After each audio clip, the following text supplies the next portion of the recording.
Mes amis, peuple congolais, bonjour. Je voudrais qu'on écoute un peu Pero Luara quand il dormait encore. Pero, écoutons Pero Luara quand il dormait encore et il était en train de rêver. Écoutons-le. Écoutons Pero Luara.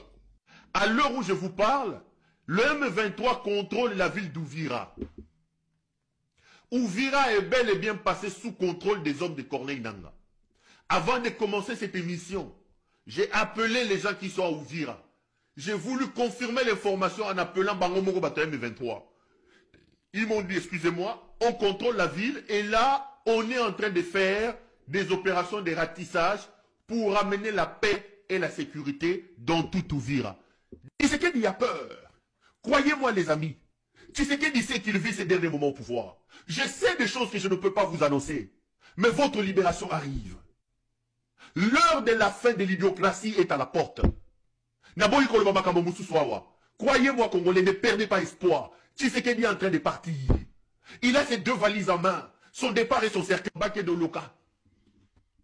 Fallait gagner guerre chef coutumier Gosuki. L'équipe est en train de partir. La vérité est celle-là. Donc, Ngeleka bloqué. Ngeleka dos au mur. Il pense gagner le temps en acceptant les négociations avec les M23. Et je vous apprends, pour vous qui m'avez appelé aujourd'hui pour dire Corneille Nangaa, Corneille Nangaa. Corneille Nangaa est en route vers Kisangani. Ils vont prendre Kisangani très bientôt. Croyez-moi, dans les jours qui arrivent. Ce matin, je les appelle, je dis, mais on est en route, Perron, on est en route vers Kisangani. Et Ngeleka sait qu'il n'a plus d'armée pour...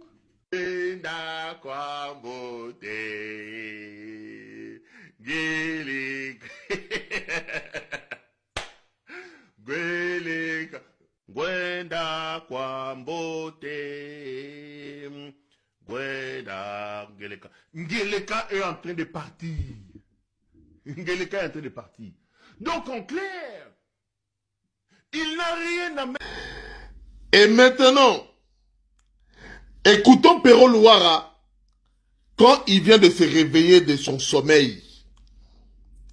Pero Luara à la Mouki, et maintenant, à mon réalité en face. Écoutons Pero. L'air du Kolamouka, à mon réalité en face. Aujourd'hui, l'opposition au Congo n'existe plus. Où sont les lobbying qui ont mis mal à l'aise Kabila à l'époque? Où sont les stratèges? Katumbi qui malmenait Kabila ici avec les radios, tout ça. Où sont ces lobbyistes-là? L'avenir du pays se négocie par un vide. Aucune déclaration. Aucune conférence de presse, aucun lobbying. En ce moment ici, l'opposition devait se réunir, l'opposition devait se retrouver, aller aux États-Unis d'Amérique, faire entendre une autre voix, aller à telle et à gauche pour attaquer. Non, les gens sont à faune. Les gens sont à faune. Bafandi. Il nous laisse nous autres ici s'égosiller. Mais qu'est-ce qu'il y a en face de lui? C'est la vraie question. Qu'est-ce qu'il y a en face de lui? Rien. Rien du tout. Aucune structuration, aucune organisation, aucune résistance pour montrer à ce malade de Félix Tshisekedi que ça ne va pas. Nangaa qui porte nos efforts, Nangaa qui porte sur ses épaules nos sacrifices, nos espoirs. Les Congolais commencent à regarder et à perdre espoir. Ils ne bougent plus d'un seul iota. Qu'est-ce qui se passe? Et Kabila qui s'éternise avec les dialogues. Ça fait 2 mois qu'il est à Goma en train de consulter. Qu'est-ce qu'il y a en face? Qu'est-ce que nous voulons au finish? Tshisekedi est en train de vendre notre pays aux États-Unis. Aucun lobbying.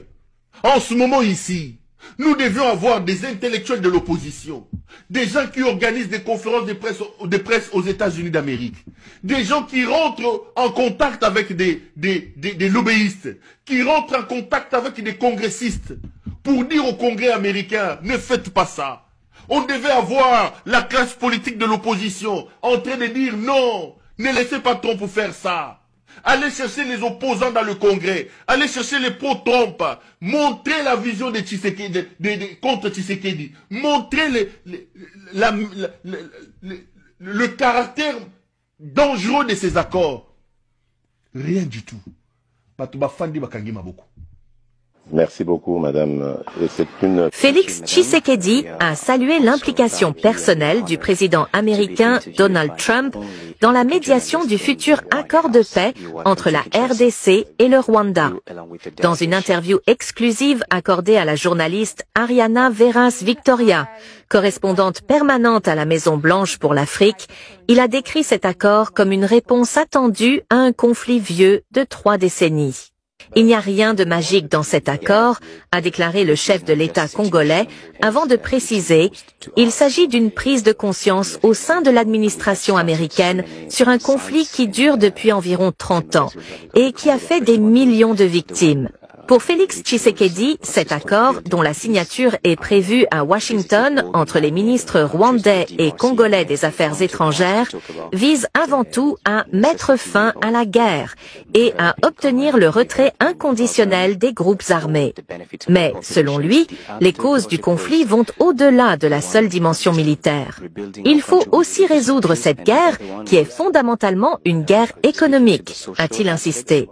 Il a rappelé qu'à son arrivée au pouvoir en 2019, il avait mené une initiative diplomatique en direction des pays voisins, Rwanda, Ouganda et Burundi, en faveur d'une coopération fondée sur les échanges économiques.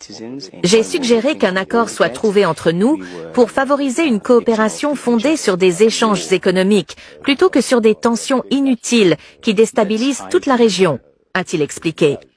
Mais en 2022, le Rwanda a lancé une guerre contre nous, a-t-il accusé, tout en saluant les bonnes relations désormais établies avec l'Ouganda et le Burundi. Interrogé sur les motivations de Donald Trump, Tshisekedi a répondu « D'abord parce qu'il l'a annoncé lui-même. Ensuite, le président Trump représente la première puissance mondiale. Les États-Unis ont une part de responsabilité dans ce qui s'est passé dans la région. Cela ne veut pas dire qu'ils sont coupables, mais ils ont fait Pero,